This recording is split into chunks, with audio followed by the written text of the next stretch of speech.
2024 में मोदी के विजय रथ को क्या रोक पाएगा विपक्ष? यह सवाल आए दिन चौक चौराहों से लेकर सत्ता के गलियारों तक में पूछा जाता है। सवाल पूछे जाने की दो वजह भी हैं। पहला, बीजेपी चुनाव से 4 महीने पहले ही मिशन 400 में जुट गई है और दूसरी तरफ विपक्ष में सीट बंटवारे और झगड़े को लेकर के अभी तक कोई सुलह समझौता नहीं हो पाया है। सवाल पूछे जाने की दूसरी बड़ी वजह उत्तर भारत में खासतौर पर हिंदी बेल्ट में बीजेपी का परफॉर्मेंस है। हालिया 3 राज्यों के विधानसभा चुनाव में बीजेपी ने कांग्रेस को बुरी तरह हराया है। तीनों ही राज्यों में बीजेपी को औसत वोट प्रतिशत 45% रहा है। इसके मुकाबले कांग्रेस को 40% ही वोट मिले हैं।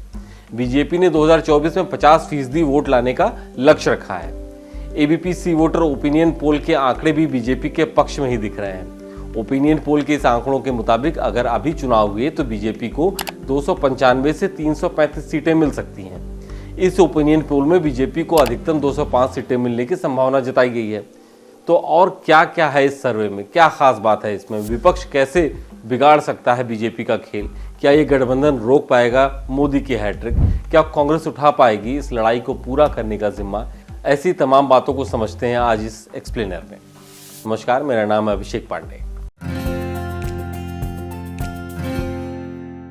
बीजेपी की रणनीति और आंकड़ों के इतर कुछ समीकरण विपक्ष का हौसला बढ़ाने वाले हैं। विपक्ष अगर इन समीकरणों को साधने में कामयाब हो जाता है तो वो मोदी के विजय रथ को रोक सकता है।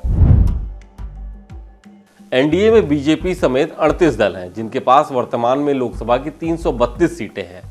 यह कुल लोकसभा सीटों का 60% है। 28 दल वाले विपक्ष के पास 141 सीटें हैं। प्रदेश में सरकार की बात करें तो विपक्ष की 10 राज्यों में सरकार है, जबकि 15 से ज्यादा राज्यों में एनडीए की सरकार है। लोकसभा की सबसे ज्यादा सीटें यूपी, महाराष्ट्र, पश्चिम बंगाल, बिहार और तमिलनाडु में हैं। इन टॉप 5 राज्यों में 3 राज्यों में इंडिया गठबंधन तो 2 राज्यों में एनडीए की सरकार है। आइए अब समझते हैं कि विपक्ष को कहां-कहां करना होगा खेल। सी वोटर के मुताबिक असम, बिहार, छत्तीसगढ़, झारखंड, पूर्वोत्तर, ओडिशा और पश्चिम बंगाल की 153 सीटों पर अन्य पार्टियां काफी महत्वपूर्ण हैं। ओपिनियन पोल के मुताबिक यहां एनडीए को 42% वोट मिल सकते हैं, जिनमें से वो 80 से 90 सीटें आसानी से जीत सकती है। इंडिया गठबंधन को 38% वोट मिलने का अनुमान जताया जा रहा है। इंडिया गठबंधन को इन राज्यों में 50 से 60% मिलने की संभावना बताई जा रही है। अन्य पार्टियों के खातों में 20% वोट यानी 10 से 20 सीटें जाने की संभावना है। राजनीतिक जानकारों का कहना है कि इंडिया गठबंधन अगर इन राज्यों में अपना समीकरण दुरुस्त कर लेता है और छोटी पार्टियों का वोट प्रतिशत 4 से 5% तक शिफ्ट करा लेता है तो यहाँ पर सीटों में बड़ा उलटफेर हो सकता है। बंगाल, बिहार, झारखंड में इंडिया गठबंधन ने छोटे छोटे दलों को जोड़ने का काम जरूर किया है, लेकिन असम और ओडिशा में अभी भी छोटे दलों से समझौते पर बात नहीं बन पाई है। दिलचस्प बात है कि उत्तर भाग के अधिकांश राज्यों में एनडीए की बीजेपी का सीधा मुकाबला इंडिया के कांग्रेस से है। एमपी, हरियाणा, राजस्थान, उत्तराखंड, हिमाचल ऐसे राज्य हैं जहां पर बीजेपी का सीधा मुकाबला कांग्रेस से है। इन राज्यों में पिछले चुनाव में कांग्रेस को 1 सीट मिली थी। कांग्रेस अगर इस बार यहां पर अच्छा प्रदर्शन करती है तो 2024 का खेल पलट भी सकता है। अब उत्तर के बाद दक्षिण की तरफ चलते हैं। यहां पर 5 राज्यों में बीजेपी की हालत ठीक नहीं है। यहां इंडिया गठबंधन चाहे तो क्लीन स्वीप भी कर सकता है। सी वोटर ओपिनियन पोल के मुताबिक दक्षिण के 5 राज्यों में एनडीए को 20 से 30 सीटें मिल सकती हैं। इंडिया गठबंधन को 70 से 80 और अन्य पार्टियों को 25 से 35 सीटें मिलने की संभावना है। बीजेपी सिर्फ कर्नाटक और तेलंगाना में ही मजबूत स्थिति में है।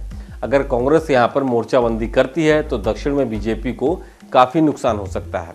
पिछली बार बीजेपी को दक्षिण भारत में कर्नाटक में 25 और तेलंगाना में 4 सीटें मिली थी। दोनों ही राज्यों में 2019 की तुलना में कांग्रेस और मजबूत हुई है। कर्नाटक और तेलंगाना में वर्तमान में कांग्रेस की सरकार भी है। सी वोटर के सर्वे में विपक्ष की 2 बड़ी खामियां सामने आई हैं। पहली बड़ी खामी एकजुटता को लेकर है।